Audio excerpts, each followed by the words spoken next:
Hai guys, welcome to this channel. Mimin mohon dukungan teman-teman agar channel yang kecil ini boleh berkembang dan mencapai 1000 subscriber dengan cara like, komen, dan subscribe. Terima kasih. Let's get to the story. Pelukan hangat Xiaoyan kepada Yun Yun, menjadi penutup upacara perpisahan yang penuh emosi, disaksikan pepohonan yang turut hening dalam kesunyian malam. Setelah itu Xiaoyan membalikan badan, berjalan pergi meninggalkan Yun Yun yang berdiri menatapnya, yang perlahan-lahan menghilang dalam kegelapan. Sejak hari di mana Yun Yun melepaskan dan mengizinkan Xiaoyan pergi, dia mengambil jalan memutar yang panjang untuk pergi ke perbatasan laut Kekaisaran Jiama, melalui pegunungan Magical Beast. Tujuannya saat ini adalah pergi ke Akademi Jianan.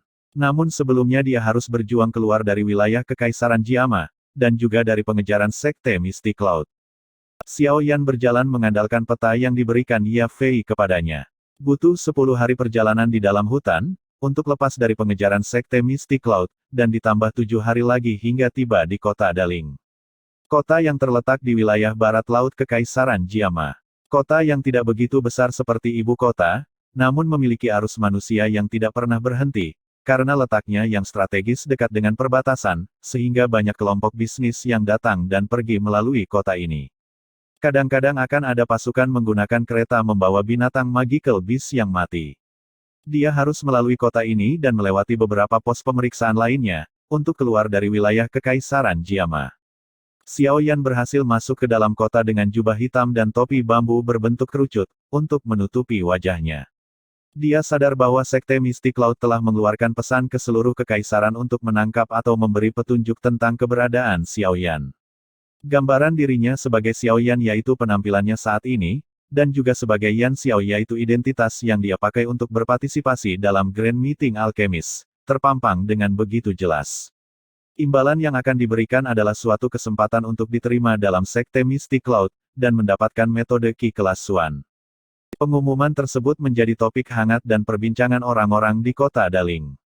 Ada begitu banyak orang yang tertarik dengan pengumuman sayembara tersebut, namun di sisi lain mereka sendiri merasa sulit, mengingat orang yang harus mereka hadapi adalah seorang Xiaoyan, yang telah dikenal luas setelah menjadi juara di Grand Meeting Alchemist. Dia menyerang Sekte Mystic Cloud 2 kali, membunuh Yun Leng seorang tetua Sekte Mystic Cloud yang berasal dari kelas Dou Wang, dan berhasil melarikan diri tanpa cedera dari tangan Yun San, guru Yun Yun yang adalah ketua Sekte Mystic Cloud sebelumnya, seseorang dari level Douzong. Kita harus meninggalkan Kekaisaran Jiama sesegera mungkin. Saat ini, kekuatanmu tidak cukup untuk melawan mereka. Kota ini mendapat pengaruh besar dari Sekte Mystic Cloud. Suara Yao Lao terdengar. Xiaoyan mengangguk dengan senyum pahit. Meskipun dia mengatakan akan kembali cepat atau lambat, masih ada perjalanan panjang yang harus dia tempuh, agar Dadoushi mencapai kelas Douzong. Anak kecil, mengapa pikiranmu melayang lagi? Banyak orang yang akan mengagumi keberanian Anda. Tidak hanya dari Kekaisaran Jiama, tapi juga dari benua Doqi. Bahkan beberapa Dou Huang tidak bisa dibandingkan denganmu. Yao Lao seperti mengerti apa yang dipikirkan oleh Xiaoyan dan menyemangatinya. Mendengar kata-kata yang diucapkan gurunya, Xiaoyan tiba-tiba teringat akan masalah gurunya untuk memurnikan tubuh. Selama 3 tahun ini Yao Lao telah membantunya menjadi kuat dengan berbagai upaya, namun dia hampir tidak memperhatikan gurunya. Dengan perasaan malu ia pun mengingatkan Yao Lao akan tujuannya untuk memurnikan tubuh. Roh Yao Lao bergetar ketika Xiaoyan membicarakan hal itu, namun dia berusaha menahan emosi dan dengan tenang dia menjelaskan, bahwa dia ingin membantu Xiaoyan untuk mengumpulkan api surgawi, dan menguasai mantra api, agar Xiaoyan dapat membuat nyala api gabungan. Kemudian dengan nyala api tersebut dapat membantunya untuk memurnikan tubuh. Xiaoyan tersenyum dan sambil membelai cincin di jarinya, dia mengucapkan terima kasih atas 3 tahun perjalanan yang penuh perjuangan bersama gurunya. Dalam perjalanan, Xiaoyan tiba-tiba bertanya mengenai api surgawi. Berapa banyak jenis api surgawi yang harus digabungkan untuk memurnikan tubuh? Yao Lao pun menjelaskan bahwa dibutuhkan 3 jenis penggabungan api surgawi, meskipun Yao Lao sendiri tidak begitu yakin, karena metode Qi mantra api terlalu misterius dan aneh. Dia menjelaskan kepada Xiaoyan sambil mengingat, bagaimana dia berhasil menguasainya dulu dengan susah payah, namun tiba-tiba Yao Lao terdiam dalam sunyi, tetapi tidak begitu diperhatikan oleh Xiaoyan. Dia sibuk memikirkan 3 jenis api surgawi yang harus dia kuasai. Saat ini Xiao Yan telah menguasai Green Lotus Core Flame dan Bone Chilling Flame. Dia membutuhkan jenis api lain dan dapat mencoba membantu Yao Lao untuk memurnikan tubuh. Xiao Yan menjadi sangat bersemangat, dia harus kembali dan mengalahkan Yun San yang saat ini adalah Douzong. Meskipun hanya bintang 1 Douzong, namun bahkan 9 Douzong mungkin tidak bisa mengalahkannya dalam 10 pertukaran. Artinya jika gurunya dapat memulihkan kekuatannya, dia adalah seorang Douzun.